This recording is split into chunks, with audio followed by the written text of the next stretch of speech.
আসসালামু আলাইকুম। আসসালামু আলাইকুম। হ্যাঁ, ছাদ কৃষির থেকে আপনাদেরকে আরেকটি ভিডিও নিয়ে আসছি।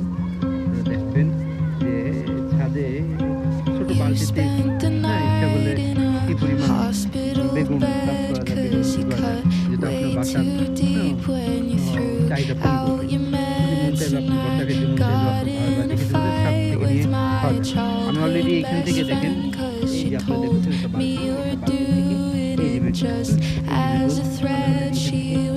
অলরেডি এখান থেকে যতটুকু বেগুন নিছি, কয়েক জাতের বেগুন নিছি, এখান থেকে কয়েকবার বেগুন নিছি।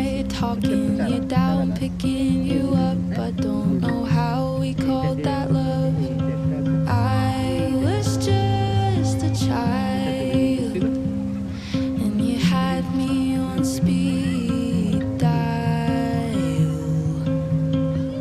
এই যে এই যে এই যে বেগুন গাছ।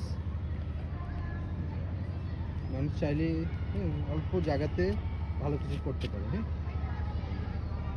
আপনাদেরকে দেখাই একটু মজার ব্যাপার যে ছাদে এটা করে নাকি মানুষ, যে আমি করছি ছাদে। এই দেখেন ছাদে কলা গাছ, আমি ছাদে কলা গাছের করছি। আমি আশা করি এটার থেকে কলা ছড়ি বের হবে। ইনশাল্লাহ আমরা নেক্সট ভিডিওতে আমি দেখাবো, যখন আল্লাহ তাআলা এখান থেকে কলা দেবে আমি তখন দেখাবো আপনাদের।